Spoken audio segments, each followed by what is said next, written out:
Irish Republican Army was a resistance group that was formed through the oppression that was constantly received from the British.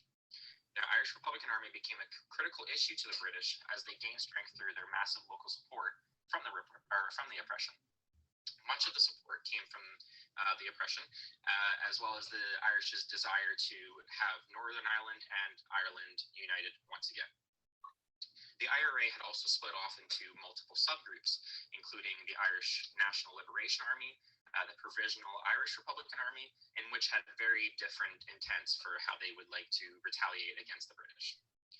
All of these groups varied drastically in the amount of violence that was used and their motives for doing so.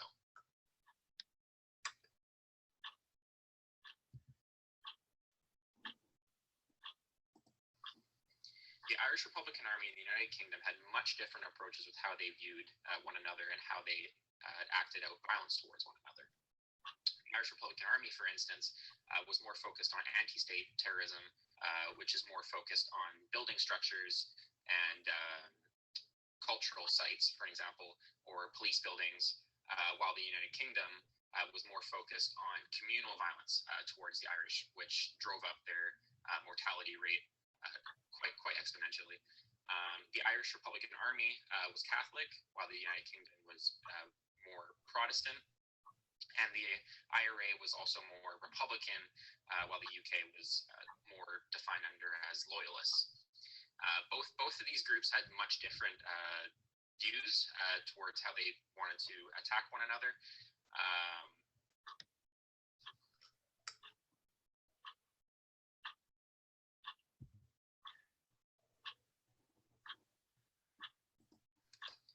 Now, a big push for the rebellion came from the 1916 Easter Rising event, where a large portion of Irish peoples had attempted to create a free state for all of Irish peoples, where the British had retaliated and killed about 450 of them and imprisoned many more, which drove the Irish peoples to want to retaliate against the British peoples. Now, the IRA wasn't formed until about 1969 or so, but this was the start of the rising for the IRA.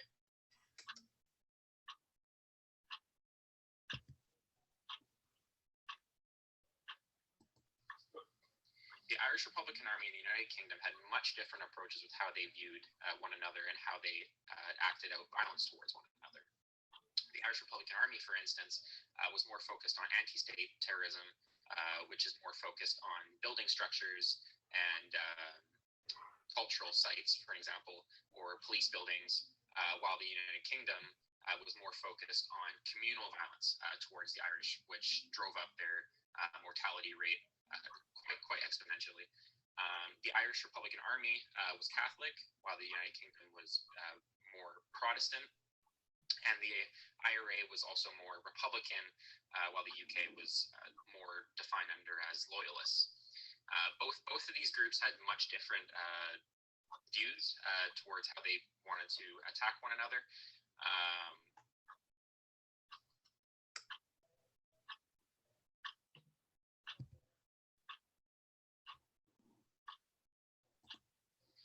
The Provisional Irish Republican Army was a subgroup of the originally formed IRA. They had shown that they were some of the most innovative and violent non-state groups, as they were able to engineer mortar systems that were capable of causing mass anti-state terrorism damage. Most of this damage was focused towards structures such as police stations, as well as barracks, as they had attempted other things before, but they were not as successful. This group of people, they had originally split from the IRA when the IRA was originally being formed, as they had more aggressive methods towards the British. At this time, they were known for using very heavy arms weapons, including flamethrowers, as well as large machine guns that were capable of causing mass damage in British towns. Also, many of the attacks caused by the IRA were labeled as cynical and mindless hatred, as the IRA conducted such attacks, such as car bombings, which were very effective in causing communal terrorism, which is what the provisional IRA was more interested in rather than the actual IRA.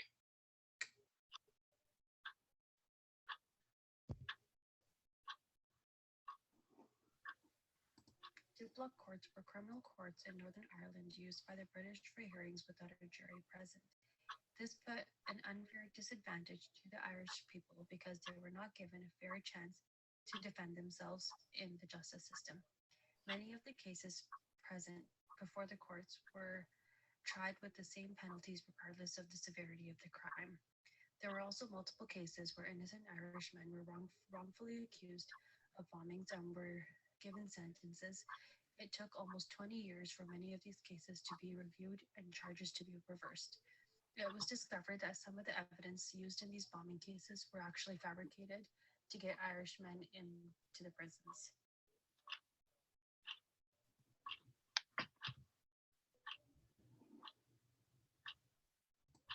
The Irish were placed in British prison facilities that were treated differently compared to inmates of British descent. The Irish inmates were starved, given moldy food, cells were not cleaned, which would lead to insects like maggots to form and crawl all around them inside cells. These poor conditions led to the Dirty Protest. This was basically a hunger strike started by Bobby Sands, who was a Irish inmate in the Maze prison facility. Along with Sands, other Irish inmates refused to wear prison clothing and used blankets to cover themselves up, and they also refused to leave their cells to shower. This also caused for their toilet pots not to be emptied, making their cell environment even more unhygienic. Due to the hunger strike, along with Sand, 9 other Republican prisoners died. With their deaths came a public outcry and international media attention.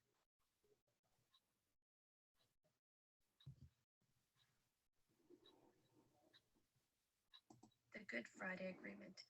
In 1998, both the British and Irish nations signed a peace treaty to end terrorism acts upon one another. Although this agreement was signed in the late 90s, the IRA did not stop operations until 2005. This agreement left the British with Northern Ireland after many attempts by the IRA to be reunited with Ireland.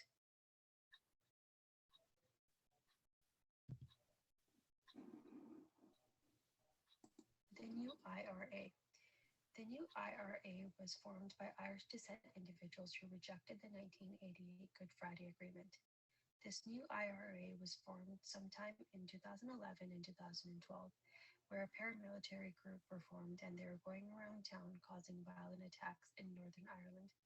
The main focus of this group is that they are unhappy that Northern Ireland is a part of British territory and they wanted to be a part of Ireland. The new IRA have been involved in many riots and destructions, which have led to many innocent people's deaths.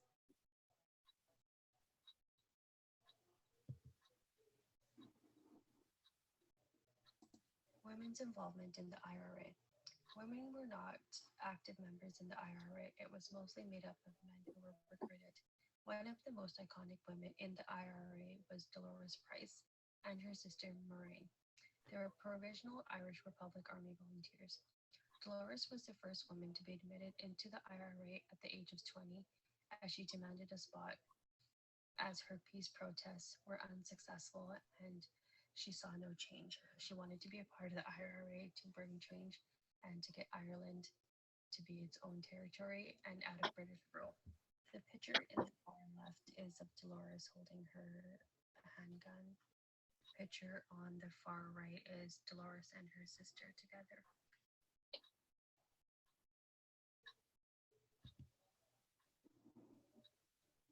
IRA in the media. The IRA made the mainstream media where there were multiple movies and documentaries made about them.